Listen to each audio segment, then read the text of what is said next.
Hi everyone, this is Board Games and Bourbon. I'm Glenn Flaherty, and right now I want to tell you about a new game I just got, and that is called Legends Untold. It is a small box RPG card-driven dungeon crawl. And if you are familiar with games like Pathfinder, this is very much in that same area of game space, with a few differentiations that I think actually create its own experience and I might even like more. Now, if you're not familiar with Pathfinder, what it really is, it's a dungeon crawl. And a dungeon crawl is, 50% exploration, 50% battle. Some skew one way or the other. Warhammer Card Quest, one of my favorite games, is more of the battle side of it, okay? There's other games that are just exploring. This one kind of splits the difference, but really puts the emphasis on your character creation, and the character cards I got to show you are phenomenal. Look at those character cards. That's a neophyte. Now, every card also has a, two-size female. Male, I assume, is what that's supposed to be. And you're developing your person, you're giving them skill sets, and you're trying to survive the game.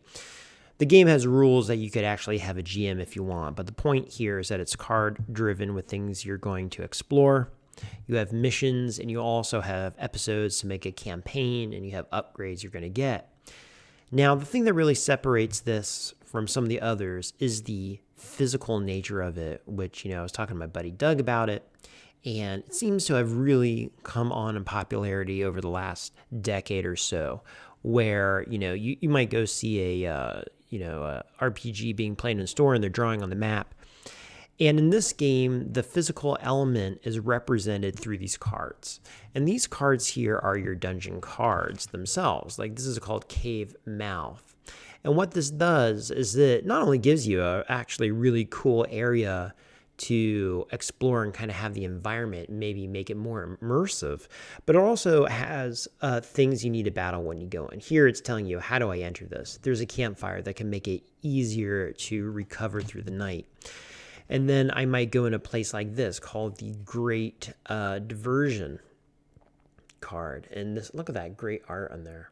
And there's a whole bunch of symbols, okay? Now I'm going to explain those in 1 second for us. But how do you set up the game and how do you start playing? Well, what's going to happen is you're going to choose characters, okay? And when you choose characters, you can choose one or more. And in this case, I chose a character called the Neophyte and another one over here called the Farmhand. And when we look at these cards, what they do is they tell us the attributes of the individual person. So this farmhand has brawn, grace, handle, reason, will, and charm at different levels. And what that means is this is a plus on checks for surviving the dungeon. You essentially, you pull the cards. The card says you have to roll some die and you have to beat this number. And the strengths of the character you add to that. And then over here, what it has is the melee fight results. Anywhere from you lose a heart to they're going to get advantage, which means it's -2 to you essentially, to nothing. You have advantage. You gave them one hit. And then ultimately, not only did you give your enemy a hit, you have advantage on the next play. Once you do that, you're going to choose a weapon for the people. And I have a bunch of cards laid out here. Now, you don't necessarily need all these decks laid out. I just did it to show you what's here. Get all my cat hair off the table. And for this person here, I chose something called the Rough Spear. And what this does is it takes that attack table, and when you have it, actually lowers the thresholds of all the things you need to do. There's different qualities in the game. There's actually a few different boxes, which might make you lose a weapon or you flip the card and it's broken and these kind of things, okay, the rules. But at this moment, those kind of rules aren't going to make any sense, so it's not even worth really talking about. So once you pick your weapons, and you do have a whole host of weapons to choose from, you have other things too. Like there's a pharmacist who has a medical kit. There's a burst of force card. You might get a companion, this crow here, a cat, because you always need a cat when you go on the road. The herbalism pack, that's right. The draught. What is this here? A bow, okay. Sometimes you even have upgrades. and I think this is the upgrade, the rough bow. And there's just a whole bunch of things. Now, once you pick your weapon, I'm going to put these out of the way because you normally aren't going to have those out. You're going to choose a card that is a trait, they call them, but they're really just skills. And so this would be for my farmhand because he has the rough spirit, and I'm going to use this card. And what that does is it basically gives that weapon some ability. So other than its hit value, before combat starts, I could tap it essentially to use one of its powers, and then you have to reset the tap through a rest phase that you do every round. You can also do a camping phase, which costs time. Time is another pressure point in the game I'm going to talk about. You only have so much time to go through the dungeon, and when you take a camp action, you actually heal wounds as well. Wounds as opposed to damage, right? Or I should say tap. Tap turns it this way, takes it out of the round, and can be reset through a resting phase. A wound, when you get a wound in combat, your card flips over. You have no use of it until you spend time for a camping action. So this one here says I have two things. It says I can remove a disadvantage. Disadvantage in combat is a -2. And then it says parry and trip. I can tap this and I can change a advantage for the other person to advantage for me, essentially. And then I chose this one over here. And this is for the neophyte. And this is for the axe, and it says I can gain advantage, or I can tap it, and I can use a ranged attack. There are ranged attacks, and there are melees. In combat, when I was talking about the spatial aspect to the game, if you're a ranged person, you attack first, and you are attacked first by the enemy, and then it becomes the melee people's opportunity. Okay, so you pick that. Now you need some other skills. So let me get this deck of cards out of here. When you complete your missions and different things, you can also upgrade your items. Like you might have clothes, and your clothes get upgraded. You might start with a regular outfit, like this one here, the pocketed smock. It gains 1 to your reason, but if it upgrades, now you have a +1 to your reason and +1 to your reason if you use it for solve. Okay, a bunch of upgrades you can deal with. Get those out of the way. And then you have your overall skills. Now, skills might have a symbol in the corner that can go with anything. If there's no symbol, they can go with anything. Some skills have kind of like this, crown symbol, which is, alludes to rolling 4 die, and you keep the top 3. The opposite of this is if you are something called scared, and that means roll 4 and discard your top die. Makes it hard to get through some tests. The good thing is, once you get your skills and you go through the cavern, you're going to have loot that will help you pass your test. So what I'm going to do here is this card here is called Celtic Teachings. And this here will do different things, like it will let you gain 1 on a current test and stuff. You're going to also notice here that it says on the card, there's different symbols. There's like a little reptile, there's a kind of horns, and there's kind of like a butterfly for nature. That means that's where you can use this talent. And when I say that's where you can use your talent, when we go into a location card, you're going to see over here it has that same butterfly. That means that would activate in here. There are events in the time deck that once the time deck runs out of time, you flip one card over, it becomes an event. Let's see if I can find one. And it'll say, for example, and this one's called Bat Swarm. This event says that it is activated in a location that has the horn symbol on it. Okay, so they're location-specific events. Some are ongoing, some are situation-specific, at least what I've seen so far. I've played about 8 games, and I've started on the campaign. 3 games into the campaign, but I played 5 games just solo, learning the system. Okay, so you're going to pick things. You're going to pick 2 talents, actually, each per person. Okay, so you have 1 for your weapon, and then 1 for your weapon, and then 2 talents. And so I'm just going to give each of these people 2 more talents, and you have to be vigilant of making sure what your talents are, because they're going to come into play at different moments. Okay, now the other thing you have to do is you have to choose, because that physical layout on the board, you have to choose who is a scout, who's a guard, and if you had more people who are in the center. That matters because when you enter these different chambers of the dungeon, somebody might be the scout and fall into a booby trap and they're injured, or somebody's on the back end and they are surprise attacked, or somebody's in the center and maybe a rock, ceiling falls on them. That's going to have some play into it. Okay, now enough mumbo jumbo with that talk. Let's move on and let's actually start moving. So how does your turn look? Okay, so I'm starting here on what's called the cave mouth. Now, you typically need like a big table because you're laying all these cards out. Because what happens is on these cards, you have different exit points. You have dark exit points. You have somewhat lit exit points. And there is not on this one, but there is eventually going to be an extremely bright exit point.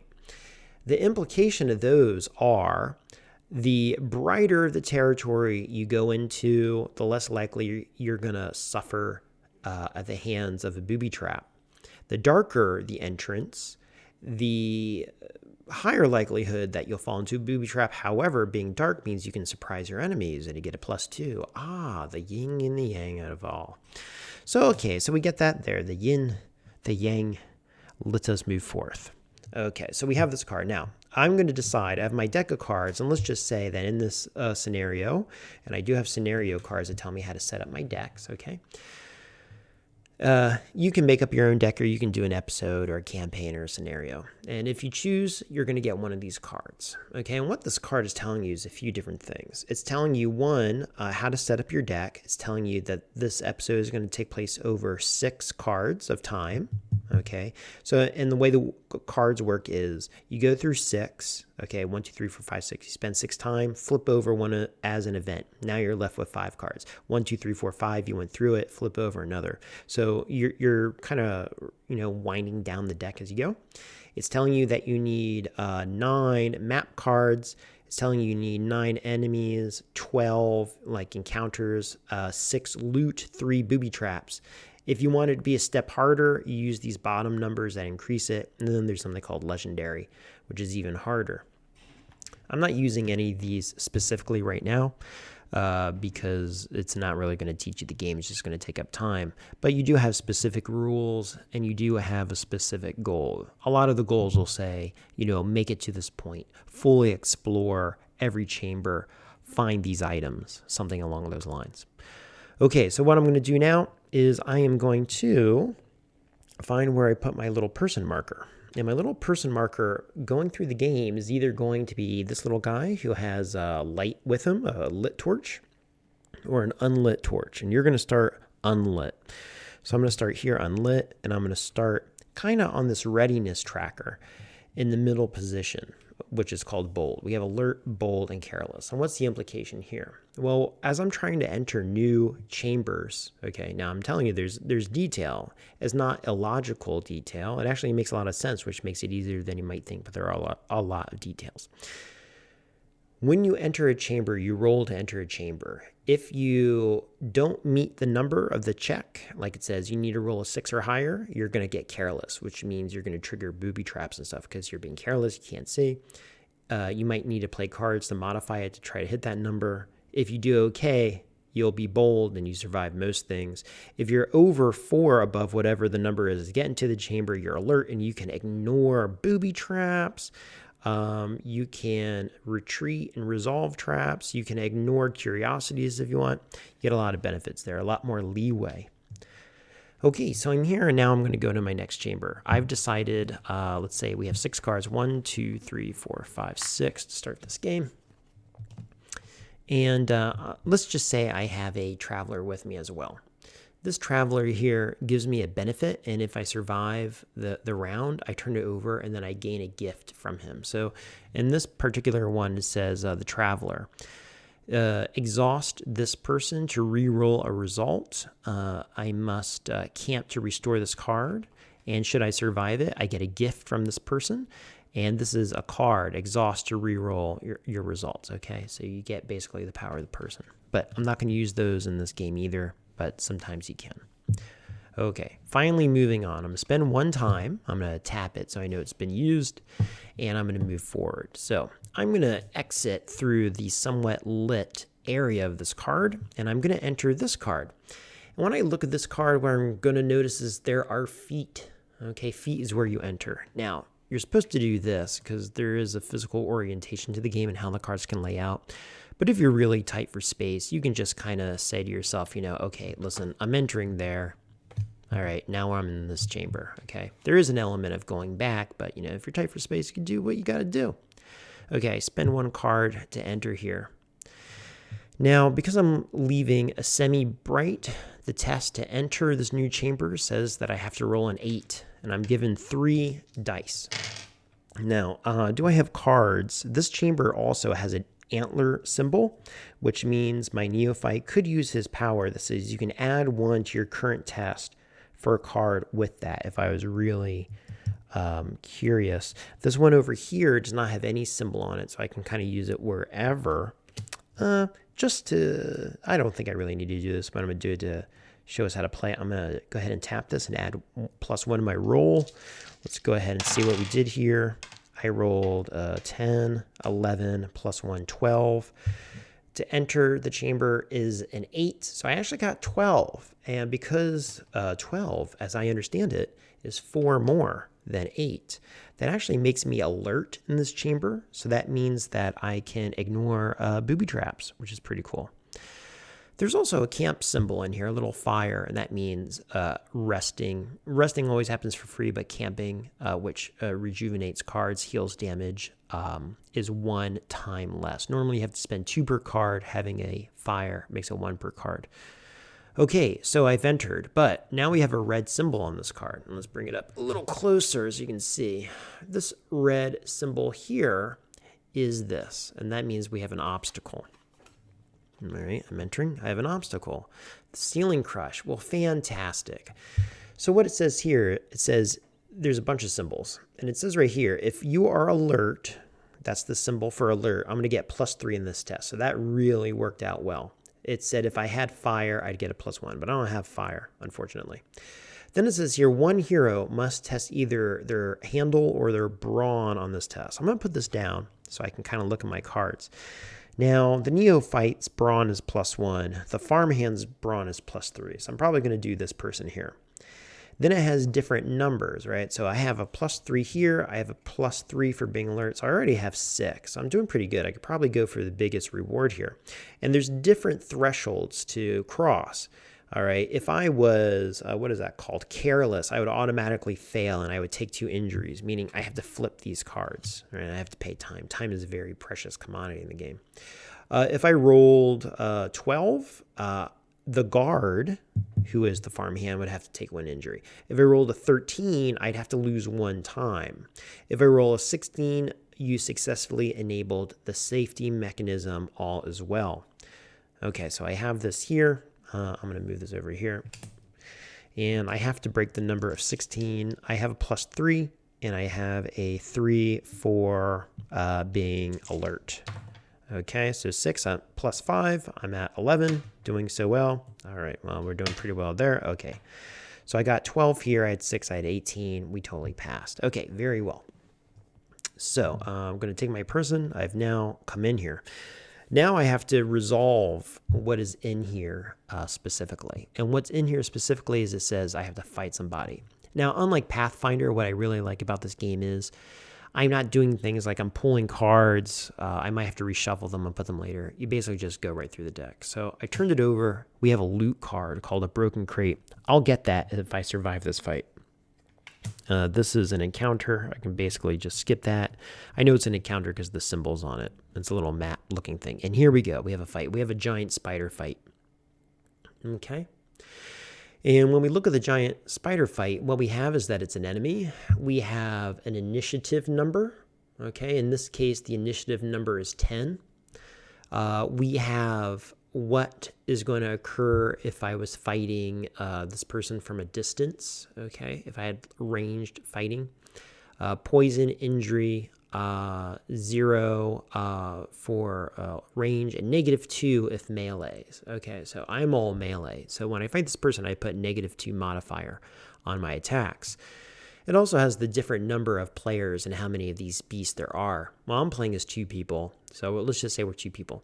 If I'm 2 people, it says there are going to be 2 of these enemies, okay, 2/1. What that means is I'm going to put 2 on the board. If I kill one, the other one runs away. I can follow it if I want. It's unique, yeah, so I can follow it if I want. If it's not unique, it just runs away. There are 2, I can kill 1, and the health of each one is 2. Okay, so what does that mean? Well, let's put this down for a moment. When we have creatures we need to kill, I'm going to use these tokens over here. You basically get these health tokens representing the health of your enemy. And I'm going to put that at 2. I'm going to put this at 2. This represents each of the enemy here. I'm definitely going to let them run away because I don't want to take too many injuries. I find it very hard to heal in this game. I've often made it through, but on the easiest setting, it gets a lot harder with the harder one. Duh. Okay, so what we're going to do here, we're going to roll for initiative, right? I'm going to take 3 of my dice. I have to beat 10. And the dragon of my dice is 6, 10, and 13. Now, had I rolled higher than the bad guy by 4, again, I would have had advantage. Right now, it's basically still. And I should tell you, too, the reason I know this is I made my own little chart of notes, my little, a beautiful mind kind of a piece of paper. The game comes with 2 books. It comes with a rule book that explains more or less how the game plays. And then it has what they call the read through for the first scenario, which is about the same size. They're not quick reference books by any means. They're more written, kind of like a playthrough. Mostly in the right order, but you have to read the whole paragraph or the whole section and kind of find out what some words mean. It has a little glossary, but it's by no means exhaustive. So be prepared for that, okay? So you'll be making your own little cheat sheet there. And one of the things you're going to see is that you'll get the benefit. But I should tell you that they do try to help you out, and they do make player aids, okay? Combat player aid, test player aids, summary of what order to do things in, and then kind of like a breakdown of what all the icons are in the game. They do help. You kind of need to know what the icons, mean, not just what their name is, but it helps you get started, okay? So anyway, roll for initiative. Okay, so we're going to be even here because I'm not below, I'm not above, okay? I'm right where I need to be. Okay, so let's start with our neophyte, okay? Do I have anything that can help here? Well, what I'm going to do here is it says gain advantage on your next attack this combat. You always have to use your cards ahead of time. So I'm going to go ahead and tap this to gain advantage. That's a +2. And it says here to get an attack, I need to roll to 12. So the +2 will nullify the 2 here. Let's see. I always like rolling 1 at a time. So much more dramatic. 4, 2, so I'm at 6. I need to get a 6 here. And I did not. Okay. So what do I have here? I have 4 plus 5, right? I got 9. Nullifies that. And what 9 says is that basically you locked attacks. Nothing happened. Okay. Moves to this person. All the melee attacks are on their cards themselves. 5, 3, 1. Again, I have 9. 9 is just locked horns, basically. Unfortunately, I go back here.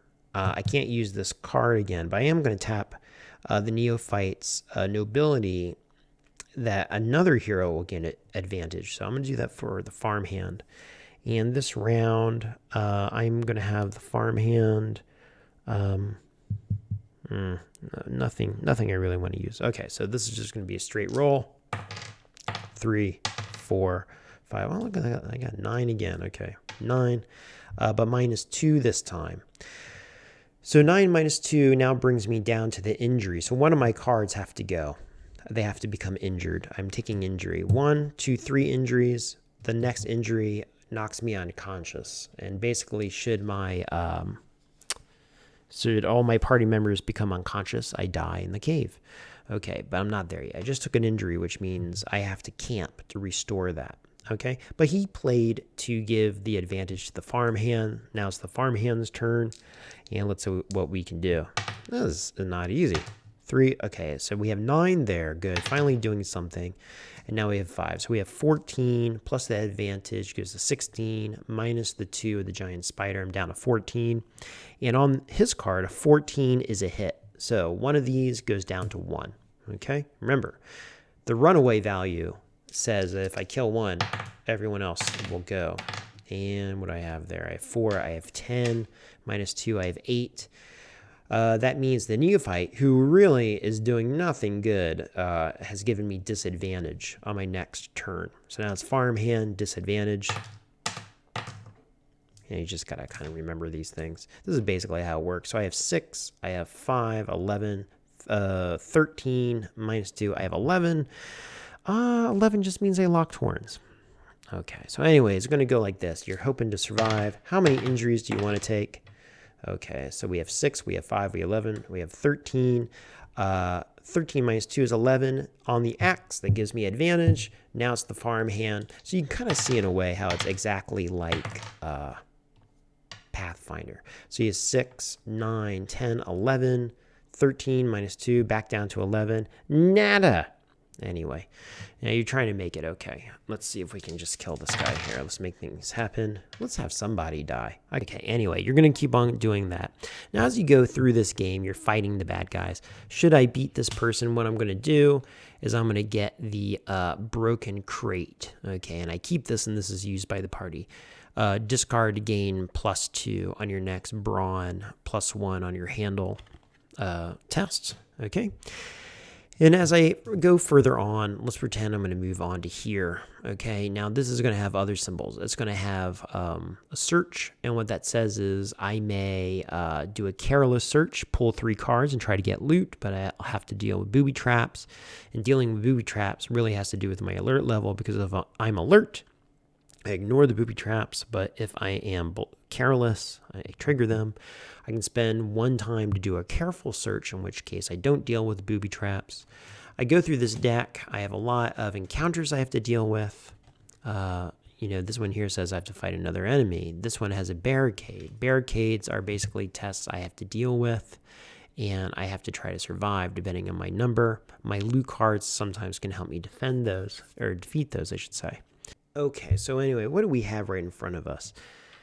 Is a big mix of cards, and you kind of have to say to yourself, is this the system for me? Well, I'll tell you what it has over the others in brief, and especially kind of like with the timing of things. If you're comparing this to other dungeon crawls, right? Eldritch Horror is a dungeon crawl because you have time as a pressure. You're trying to get to different locations. You're trying to go through the decks and get the loot, fight the bad guys, all these things. In this one here, you're essentially doing the same thing. You have these physical locations you're going out that can rearrange. You can choose how you enter, what talents and skills you use to survive. The hand management is a little easier than, some cards I keep, some I reshuffle, because you simply just pull and keep going through it. The spatial aspect is cool. It's a little bit more immersive than Pathfinder. What it does not have over Pathfinder, though, is Pathfinder, because it was around for a long time, has a lot more content. But here's the thing. Pathfinder is rebooting, I've been told. And part 1 does not mix in with part 2. So if you're going to be starting over anyway, this might be a really good place to start over with. It's just as new. It doesn't have the same content, but Pathfinder is rebooting anyway. The art is great, and I'm a sucker for a storyline. So, okay, now, if that is your bag, then this is a very good choice, okay? Legends Untold, there's another box that's kind of like the wet sewers, and it adds a lot more baddies, but more of the same, in other words, okay? So check that out. Let me know what you think, and talk to you soon, everyone. Thank you. Bye.